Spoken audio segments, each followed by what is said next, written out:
Assalamualaikum dan salam sejahtera kepada semua pendengar. Selamat datang ke podcast Sembang Santai Tapi Sampai dari TV PSS Azanuji SMK Putrajaya Persis 92 yang membawakan pelbagai perkongsian menarik berkaitan dunia ilmu dan pembacaan. Saya Muhammad Imtiaz Fakrullah bin Anwar sebagai moderator untuk segmen pada hari ini. Jadi hari ini kita bersama dengan seorang tetamu yang istimewa iaitu Encik Faizal bin Kasmun, penolong pustakawan di Perpustakaan Kuala Lumpur. Apa khabar Encik? Sihat? Alhamdulillah. Terima kasih sudi menjemput saya pada hari ini. Terima kasih juga kepada Encik kerana sudi bersama kami pada hari ini. Baik. Jadi Encik, sebagai permulaan, boleh Encik ceritakan sedikit latar belakang dan peranan Encik sebagai penolong pustakawan di perpustakaan ini? Baik. Bismillahirrahmanirrahim. Assalamualaikum warahmatullahi wabarakatuh. Saya Muhammad Faizal bin Kasmun, bertugas sebagai penolong pustakawan di Perpustakaan Kuala Lumpur. Jadi sedikit latar belakang pendidikan saya.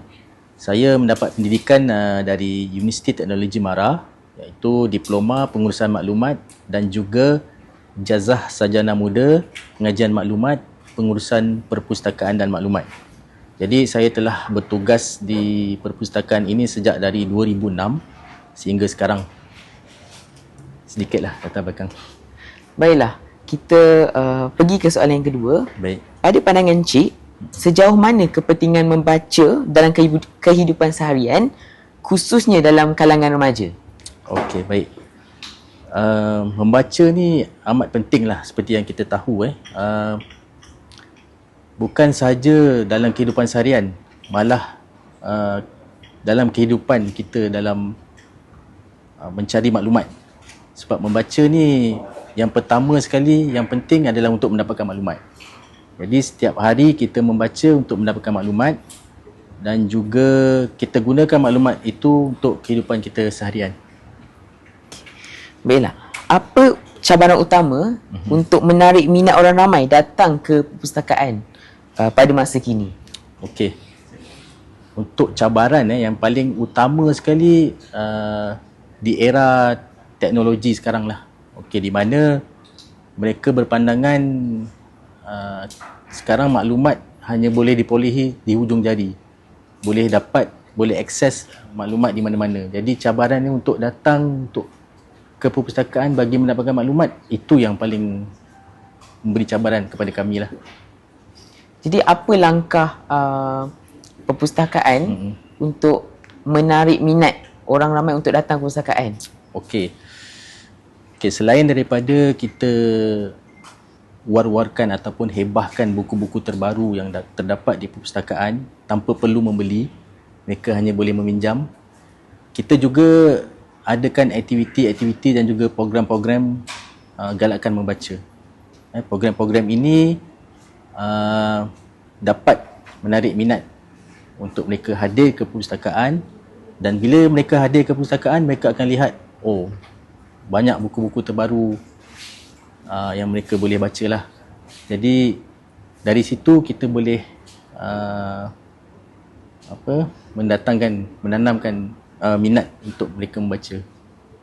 Jadi Cik, seiring dengan perkembangan teknologi, bagaimana perpustakaan menyesuaikan diri dengan perkembangan teknologi digital? Baik.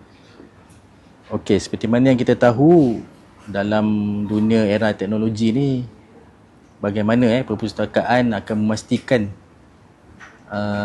ia relevan kepada masyarakat. Kita mengikut ataupun mengikut arus, macam kita ikutlah apa yang teknologi sekarang terkini, di mana selain daripada buku-buku fizikal, kita juga menyediakan buku-buku elektronik yang boleh diakses oleh pengguna. Jadi peranan perpustakaan itu akan sentiasa relevan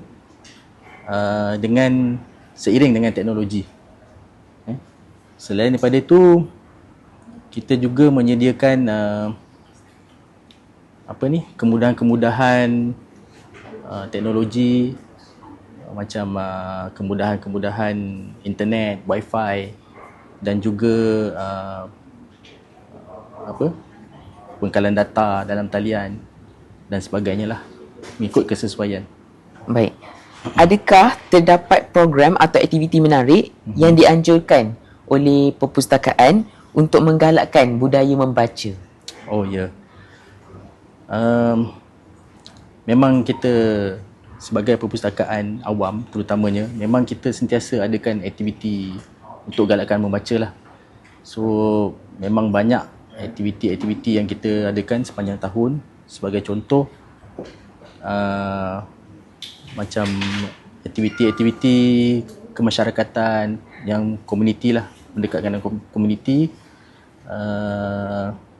di mana dengan aktiviti tersebut kita boleh galakkan mereka datang ke perpustakaan. Contohnya macam kita selalu buat pencarian maklumat. Contohnya macam tahun lepas kita buat di taman. Tapi perpustakaan yang anjurkan. Jadi daripada situ kita promosi juga tentang perpustakaan, apa yang ada di perpustakaan dan maklumat-maklumat yang boleh diakses. Baik. Pada pendapat Encik, apakah jenis bacaan yang paling diminati oleh pengunjung perpustakaan ini? Okey, pada pandangan saya, kebanyakan buku-buku yang diakses yang paling diminati oleh pengguna ialah buku novel, buku cerita novel lah. Sebab buku novel ni sentiasa ada yang baru.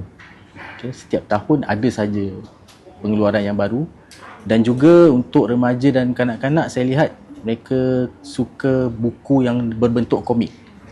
Maksudnya buku tu bukanlah buku komik, tapi penceritaannya dalam bentuk komik. Jadi saya lihat sekarang ni banyak pembekal penulis-penulis buku sekarang sudah mula membuat buku tu santai. Bacaan tu jadi santai. Jadi mereka lebih minat untuk membaca dalam bentuk yang macam tu. Baik, soalan yang terakhir daripada saya, apakah nasihat Encik kepada remaja yang kurang minat membaca?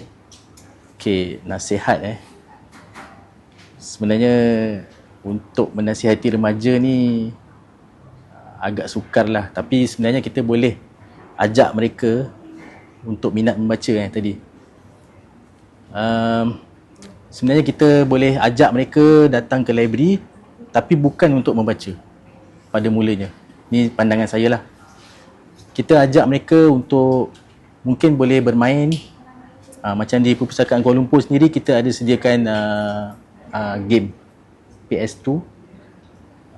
Jadi kita ajak mereka datang untuk bermain. Jadi sambil-sambil tu kita tunjukkan mereka dengan buku-buku.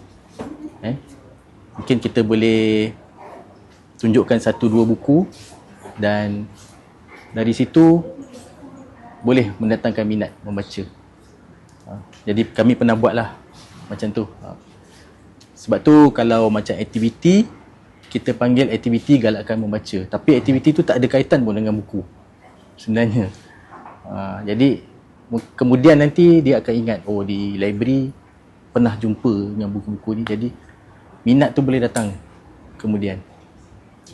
Baik, terima kasih diucapkan kepada Encik Faizal bin Kasmun atas perkongsian yang sangat bermanfaat itu tadi. Kini kita sudah tiba di penghujung segmen pada kali ini. Semoga perkongsian ini dapat memberi inspirasi kepada kita semua untuk terus membaca dan menghargai ilmu. Jumpa lagi di episod akan datang. Terima kasih.